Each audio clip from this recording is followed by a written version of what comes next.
Na-mention ni BP Sara na si President Marcos daw po ay sa weak leader.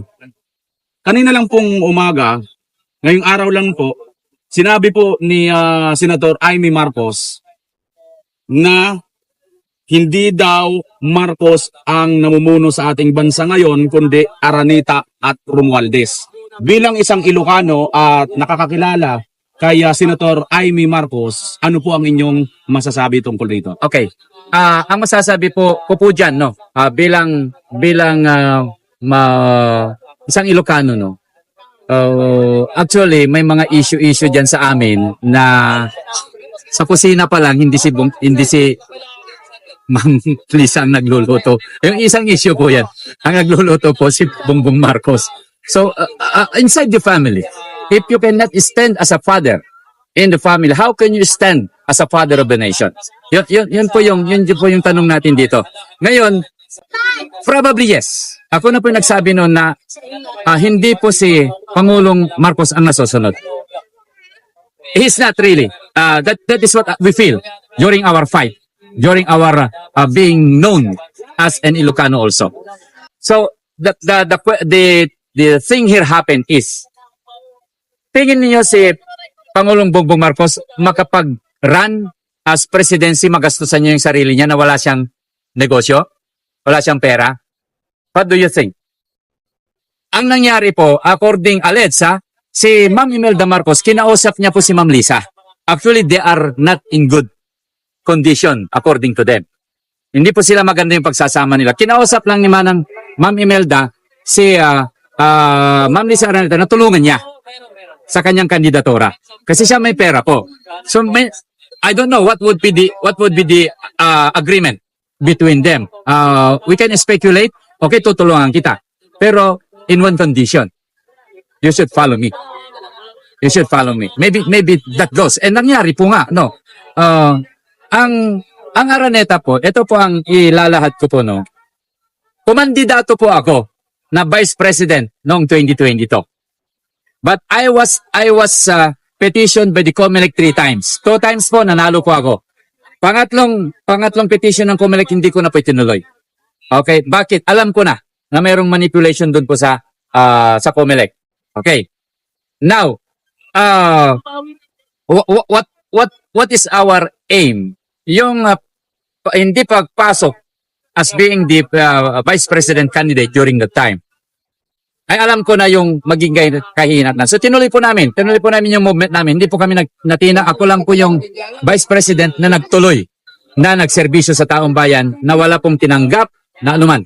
So, ako po, sa relasyon ng Presidente at ng ating First Lady, nung nag-file po ako, pinetition po yung Presidente ko po. Yung President candidate ko po, pinetition ng mga Marcoses. Kasi bakit? Magkapelyado po sila. Po si Tiburcio Marcos. Okay, kung maalala nyo. Pinetition, nung tinignan ko yung petition, sino yung petition po? Rojas, ang abogado. So tinanong ko po dun sa may hawak na legal counsel ni Tiburcio, bakit Rojas po ito nag-file ng nullification of the candidacy of Tiburcio wherein they are Marcoses? So doon ko po nalaman na si Ma'am Lisa Araneta is pinsan po ni Mar Rojas. So ano pong magiging conclusion po natin? 2 colors but 1 recognition, 1 identity.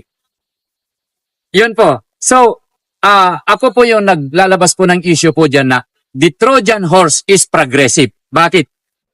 Halos NPI na po nakapasok po sa Congress natin eh. That's a question.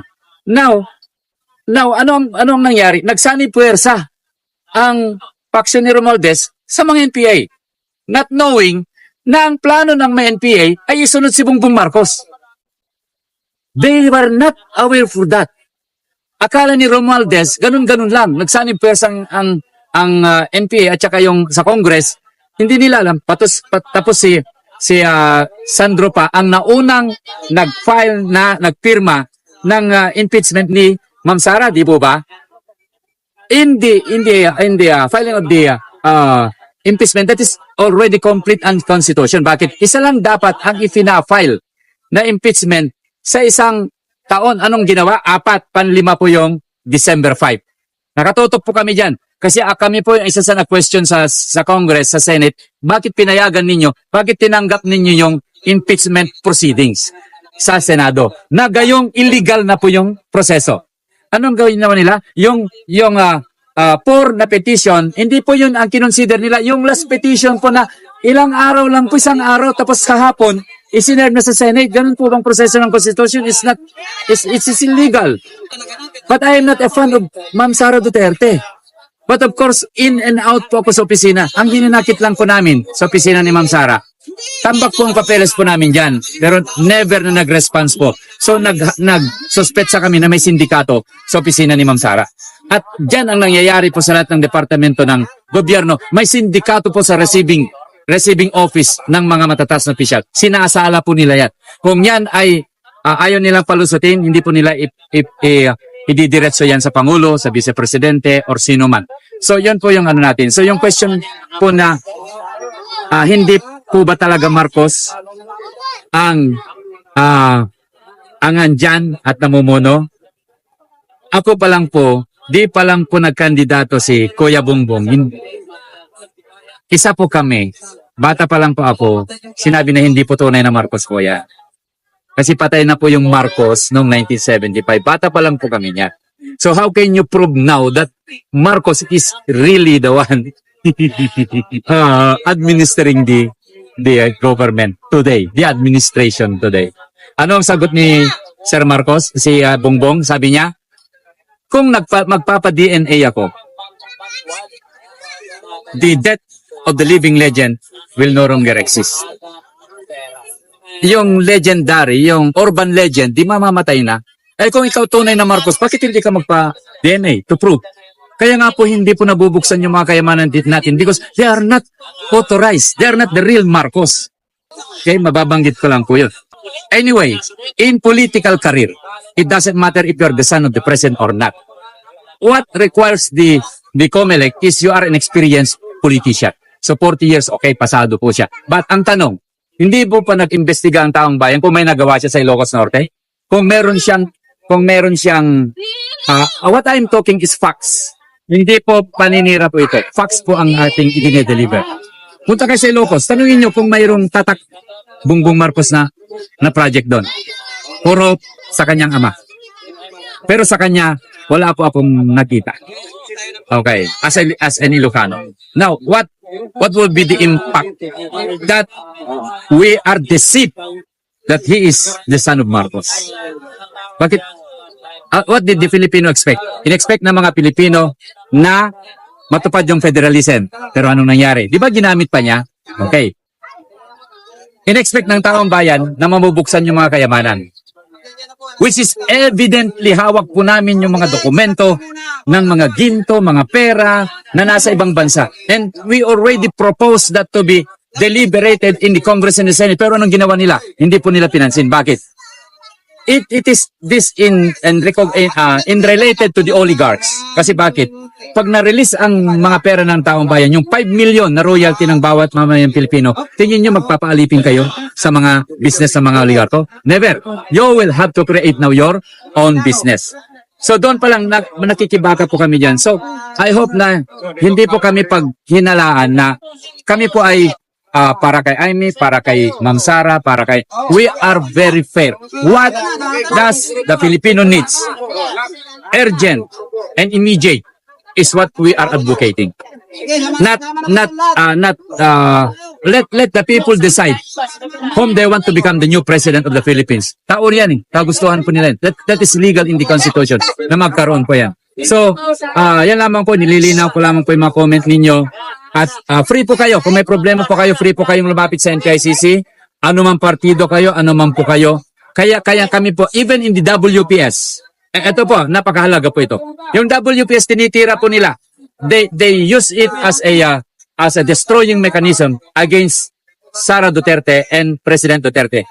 Tandaan po ninyo, noong panahon, anong bang piliin natin, digmaan o kapayapaan? Yun lamang po, anong piliin natin, ekonomiya na ino-offer ng China? We've been there. At pinipost namin sa AFP na pag-usapan po lahat ng itong WPS natin kasi ang teritoryo lamang po ng Pilipinas ay 300,000 square kilometers. Now, sukatin nyo po yan kung kasama po yung WPS nyo.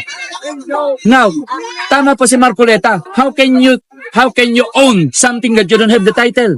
Yes. Napakahalaga po yun. Alam nyo ang offer ng China sa aming mga negotiations? Broad daylight. Pinupos po namin yan. Ang Defense Attaché, Colonel Lee, very close kami, nagyayakapan po kami dyan sa kanyang palasyo, sa palasyo ng ambassador ng China. Si Juan Ziliang, tinanggap niya po yung proposal namin na peace and prosperity. Alam niyo po ang offer ng China? Ang offer ng China, the same as offer to Pangulong Duterte. I-develop nila yung South China Sea or West Philippine Sea. 40% mapupunta sa kanila, 60% mapupunta sa mamamayang Pilipino. Is that so wonderful and brilliant decision? Parang sinabi rin ng China, yun naman yan eh. Ibigay namin yung 60% sa inyo. Ano man ang makuha natin dyan? Yan ang offer nila kay Pangulong Duterte na inayawan ng administrasyon. Ang pinanigan ng administrasyon ng Amerika. Kapitbahay ba natin ng Amerika? Kamag-anak ba natin ng Amerika? Our ancestors, Jose Rizal is a pure Chinese ang kanyang lulo. Half Chinese ang kanyang lulo. Ano yung sasabihin ninyo?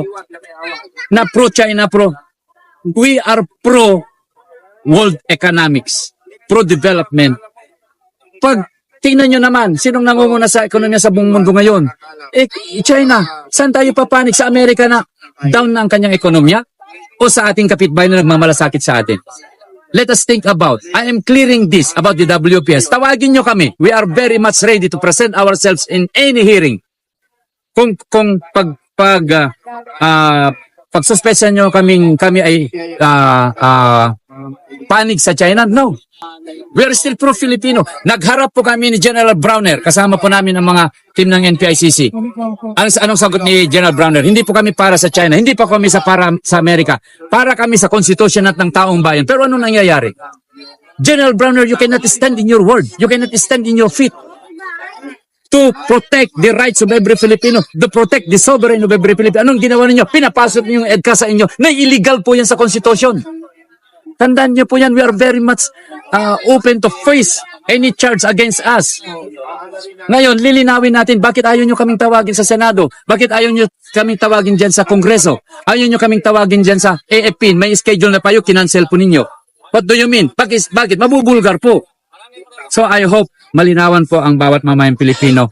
Let us institute the sovereign power of the people and the country itself so that we can stand alone without interference of other nation. Yan lamang pampakiusap po sa taong bayan. We've been 5 years to 6 years fighting. And we became powerful through the People's Initiative. May 10 million signatures po kami. Anyan ipinantatapot po namin. We do not have to use that yet. Why? Signatures is also meant for the Constitution, in changing the Constitution. Now, kami rin po nagpropose na mapalitan ng Constitution. Kami po yan. Galit kayo na mapalitan ng Constitution? Kami hindi po pinupos namin. Bakit? 38 years na ang Constitution ginagamit natin, may development bang bansa natin, but the oligarchs enjoy, the politicians enjoy for it. Sasagutin nyo kami, mali po ba na palitan natin yung Constitution? And only the People's Initiative have the power and authority to change the Constitution for every 5 years. Under the Constitution po yan, under the batas po yan. Bakit ayaw nyo, sineset aside yung People's Initiative? Ngayon, iset aside ng COMELEC ang People's Initiative at pinagsama-samang initiative ng taong bayan. It will be like fighting a very huge wall, a very strong wall pag ginawa nyo po yan. So, kami po ginagawa namin sa lahat ng mapayapang paraan. But if you do not admit to do the right, hayaan na po namin ang taong bayan na gumawa ng paraan. Because they have the sovereign power, the divine power, and everything that is given.